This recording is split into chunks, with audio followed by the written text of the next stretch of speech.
Hello friends, welcome to HM vlogs. Shravana మాసంలో రెండవ శుక్రవారం నాడు మహిళలందరూ ఎంతో ఇష్టంగా వరలక్ష్మి వ్రతాన్ని జరుపుకుంటారు. సో నేను కూడా వరలక్ష్మి వ్రతం చేసుకున్నాను. ఆ రోజు పూజ ఫాస్ట్గా కంప్లీట్ అవ్వాలి అనే ఉద్దేశంతో ముందు రోజు నేను కొన్ని పనులను అయితే చేసి పెట్టుకున్నాను. వాటిలో భాగంగానే చూడండి, గ్యాస్ స్టవ్ మొత్తం నీట్గా క్లీన్ చేసుకొని ముగ్గులు వేసి అలంకరించి పెట్టుకున్నాను. ఎందుకంటే మార్నింగ్ నైవేద్యాలు చేసుకోవడానికి ఈజీగా ఉంటుంది అనేసి. అలాగే గుమ్మానికి తోరణాలు కట్టేసుకొని మెయిన్ డోర్స్ మొత్తం పూజించి పెట్టుకున్నాను. అలాగే గడపలు కూడా నైటే క్లీన్ చేసి పెట్టేసుకున్నాను. అండ్ పూజకు కావాల్సిన సామాగ్రి అంతా కూడా నేను ఒక దగ్గర అరేంజ్ చేసి పెట్టుకున్నాను.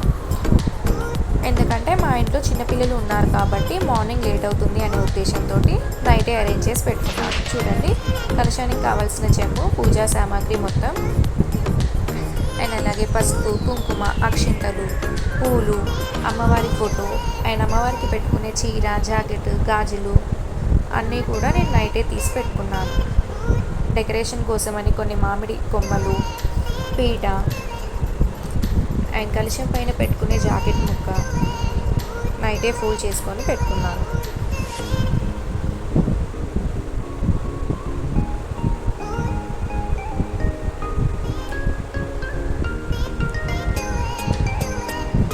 అండ్ ఎర్లీ మార్నింగ్ నిద్ర లేచి ఇంటిని శుభ్రం చేసుకొని బయట ఈ విధంగా ముగ్గులు వేసుకున్నాను.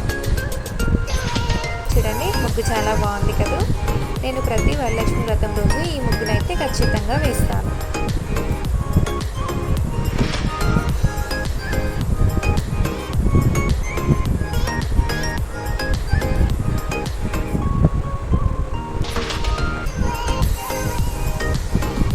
ముగ్గులు వేయడం అయిపోయాక చక్కగా రెడీ అయిపోయాను. తర్వాత నేను మా అత్తయ్య కలిసి 9 రకాల నైవేద్యాలను అయితే చేశాము. చూడండి, మా అత్తయ్య నైవేద్యాలను వడ్డిస్తుంది కదా, నేను ఈలోగా డెకరేషన్ మొత్తం కంప్లీట్ చేసుకున్నాను.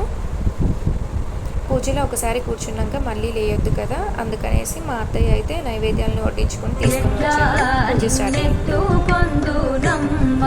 వరలక్ష్మి తల్లి ఎట్లా నిన్నెత్తు పొందునమ్మా,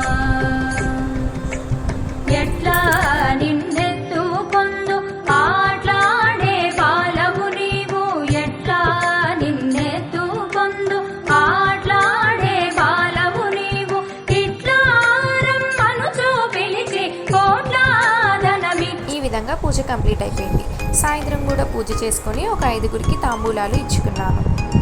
తర్వాత అమ్మవారికి తెచ్చిన రూపుని మా హస్బెండ్ తోటి కట్టించుకొని తన ఆశీర్వాదం తీసుకున్నాను. అండ్ నెక్స్ట్ డే మార్నింగ్ పెరుగన్నంతో అమ్మవారికి పూజ చేసుకొని ఆ నైవేద్యాన్ని స్వీకరించి ఉపవాసాన్ని చెల్లించాను. Thank you for watching.